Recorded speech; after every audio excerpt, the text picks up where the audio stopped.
is Tamara Kelly from mooglyblog.com, and in this video I'm going to be demonstrating the stitch pattern that I used to create the Double the Love baby blanket.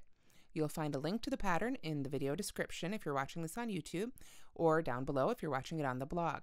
You'll want to use the written pattern to actually make the blanket, but I'm just going to demonstrate the pattern of the stitches today.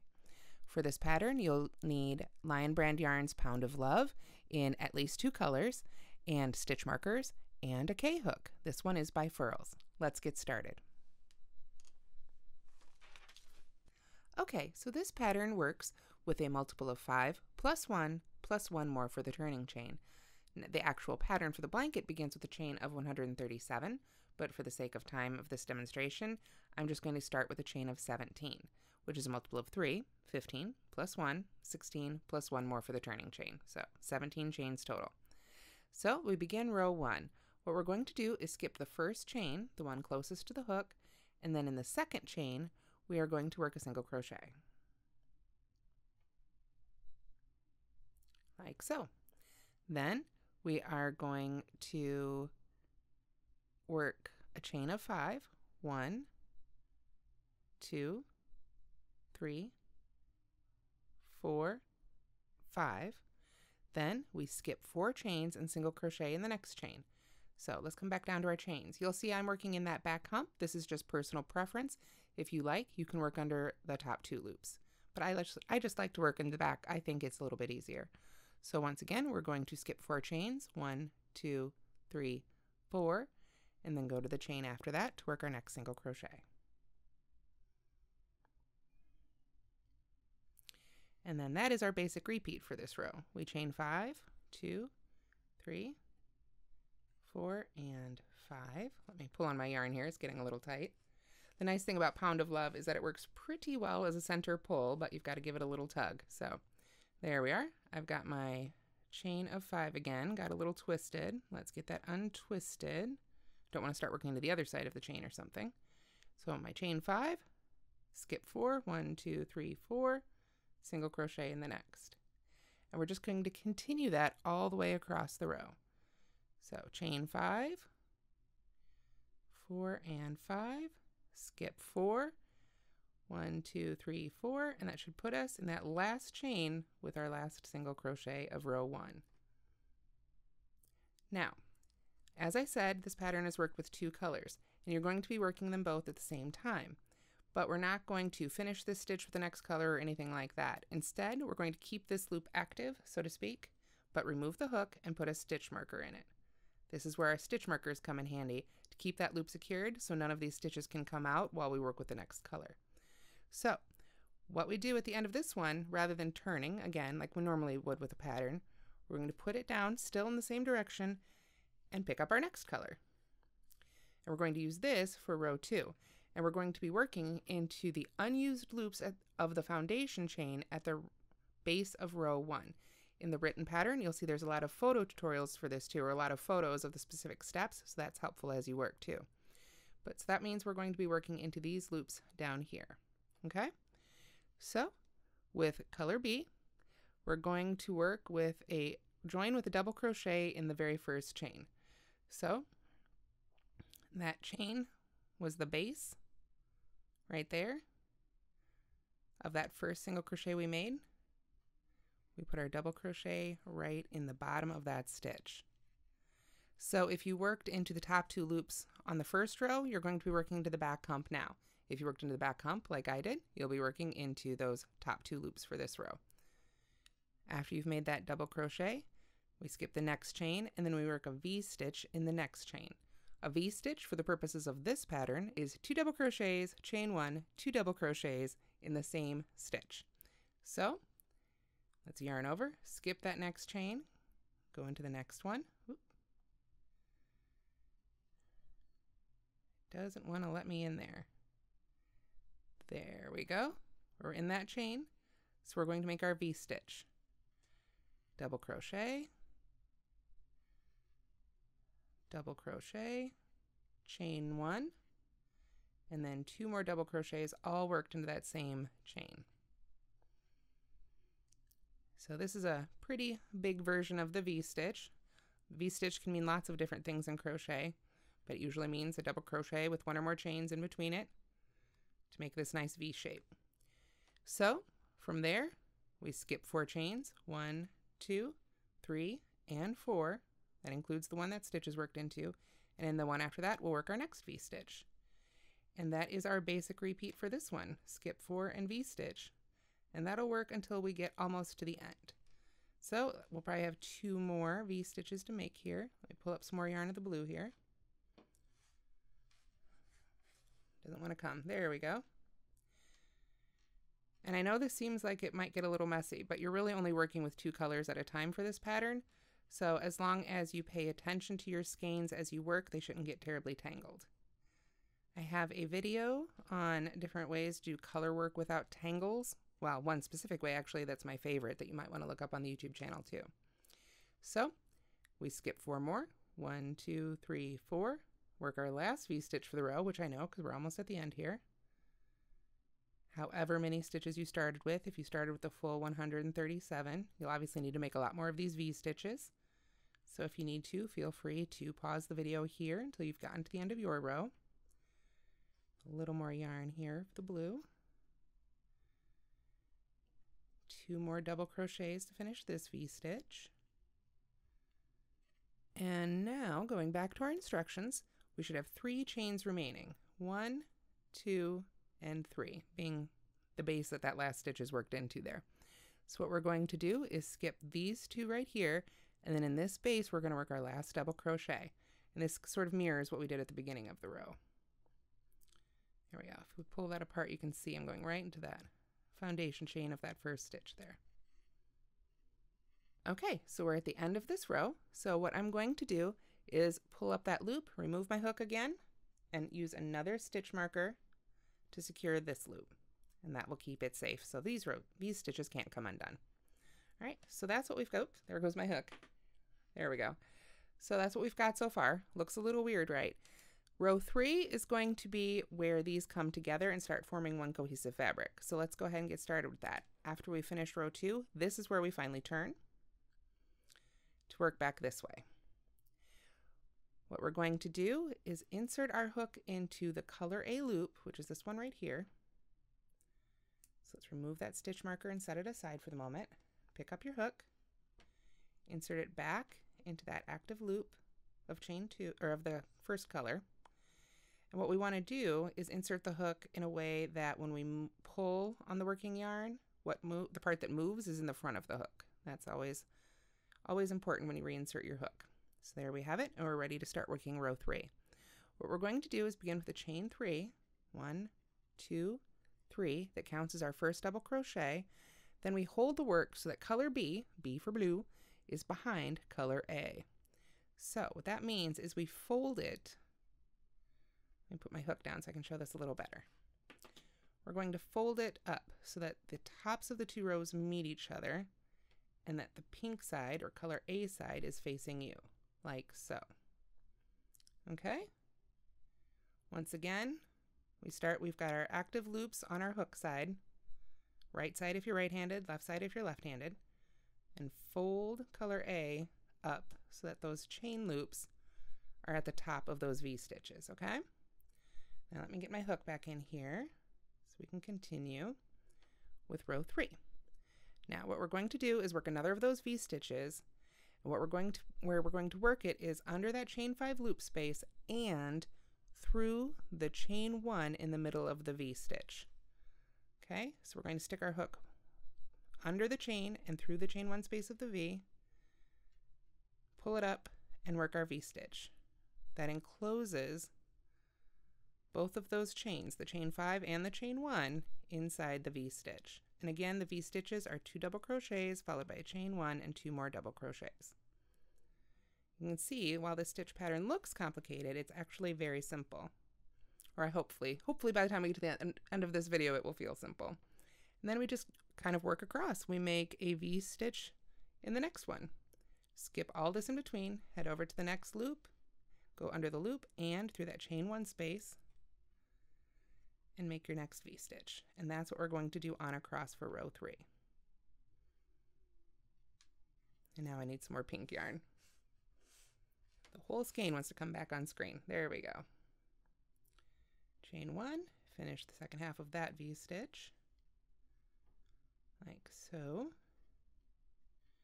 And then move on down to the next chain 5 space, and I will literally just throw that chain 5 space right on top of the hook, then look for that chain 1, and then crochet them together like that, just enclosing them in the base of those V-stitch stitches.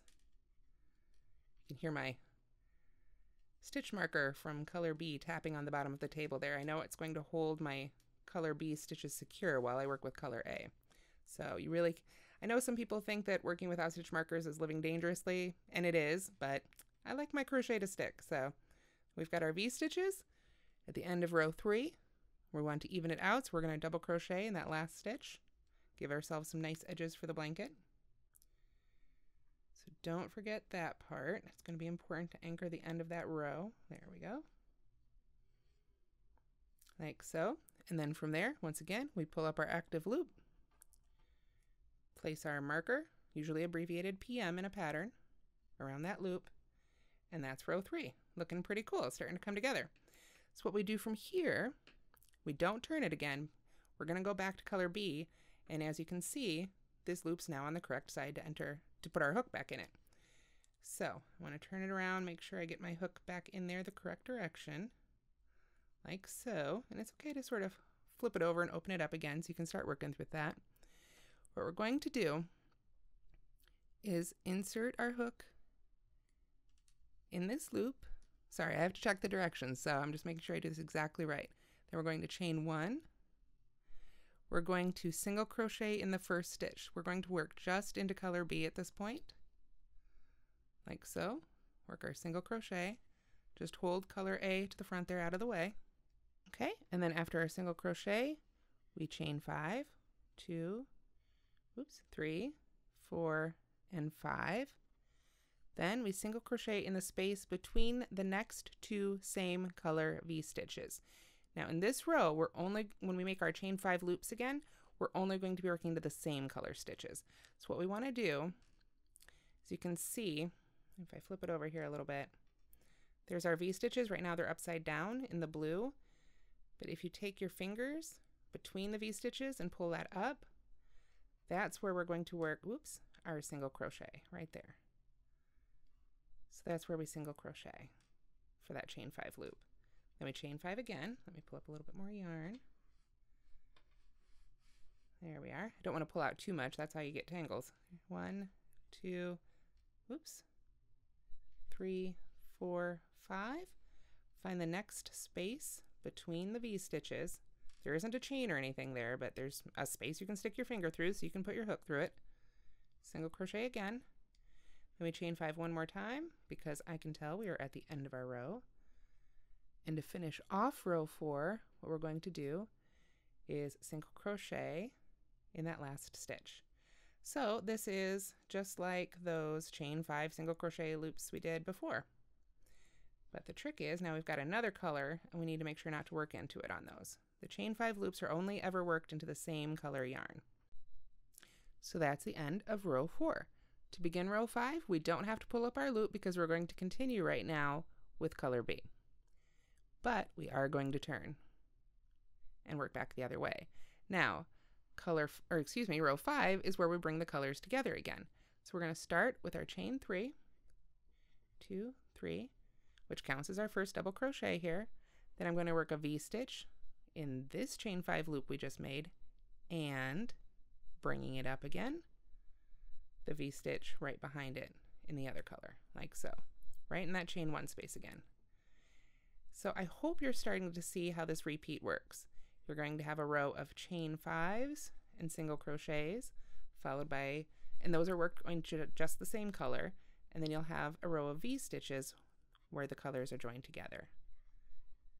So there's our first V-stitch, like so. Come on, yarn. Sometimes it needs a pep talk. There we go. And you can see it's joined them together, and now the pink is showing nicely behind the blue. So let's continue on across. We do our next V-stitch, we go under that chain 5 and through the chain 1, make a V-stitch, chain 1, a little bit more blue yarn for this row here. There we are. And then one more to join our last two together here. Just make sure you always go under both of those loops, or through both those loops, however you want to describe it, through both those chain spaces, so you can join your two colors together and they peek through each other quite nicely. So, so close. 2 more stitches for this row and I need more yarn. There we go. One more, and then our double crochet, remember, to finish off the end of the row and balance that chain 3 we did at the beginning. And now we are ready to put our stitch marker in this one. Now, we've already done the 2 basic rows of the repeat. What you're going to be repeating is rows 4 and 5. You're just switching colors every time. So let's work those one more time just so you can see how it's done. We're going to come back over here. Now we've got this color waiting on our hook side. So we'll pull on that so we can figure out just where that loop is. There we are. Insert our hook correctly. And then to begin this row, we start with a chain 1. And remember, this is going to be our chain 5 loops, so we're only working into the pink. Since we're working with pink, we only work into the pink. When we're working with our chain 5 loops with the blue, we only work into the blue. So we chain 1, single crochet in that first stitch, chain 5, 2, 3, 4, 5. Now I'm going to need to pull up some more pink yarn. Oops, I keep yarning over. These are single crochets. We find between those 2 V-stitches, flip it over if you have to. Even though they're upside down, you can see one V-stitch is here, the other one's here. So right here is where we want to put that single crochet. Like so. Then we chain 5 again. 2, 3, 4, 5. Single crochet in the next space between V-stitches, and then chain 5 and single crochet in the last stitch. Did I lose count there? 1, 2, 3, 4, 5. Nope, I got it. All right, so we single crochet in the top of that chain 3. Since that counts as our first stitch of the row. And then from here, remember, after our chain 5 rows, we don't have to pull up our loop. This is where we turn, like so. We chain 3 again, 1, 2, 3, and we work with a little bit more yarn, or a lot, our V-stitch rows. So we'll yarn over, go under the chain 5 loop, and into that chain 1 space behind it, and join them together again. There's 2, chain 1, and 3, and 4. And we've got our first V-stitch of this row. So we'll continue working on across. And this pattern, I don't know of a specific name for this stitch pattern. It may have one. I haven't been able to find it. But it's an example of something that's often referred to as intermeshing crochet, or even interlocking crochet. I believe there's a book with that title. So if you enjoy this sort of pattern, that's something to look up. It can give some really neat effects, working into the yarn differently like this. Some people have very different ideas about what intermeshing or interlocking are. Some terms have been copyrighted, so that's something to keep in mind too. But it's a good place to go if you really enjoy patterns that work like this as well. And I have a few on Moogly as well, particularly the Moroccan tote and the Moroccan blanket and things like that. So we've got our row 5 repeat here done with the pink. So remember, after our V-stitch row, that's where we pull up our loop and reinsert our hook, and then we'd begin again with color B, in this case for blue, which is waiting again on our hook side. We'd work our chain 5 loops right behind the pink, and then we'd turn and work our next set of V-stitches. So let me set this aside and I'll pull up the finished blanket and you can get a better idea of how this looks a little bit larger. Okay, for the swatch we just made, we used pink and blue as the colors that played off each other, and you can see that's what one side looks like, and that's what the other side looks like. For the Double the Love baby blanket, I made one side all in white and then switched between pink and blue to create stripes on the other side. So this is what it looks like from one side of the blanket. And there's the other side. You can see the white really stars on that side, and the pink and the blue are what's peeking through. Whereas on the other side, the white's just peeking throughout. So that's how you make the Double the Love baby blanket. I hope you've enjoyed this tutorial and have fun with this stitch on your own. See what you can make with it. Thanks so much for watching, and if you enjoyed this video, please tell your friends and do subscribe to our channel.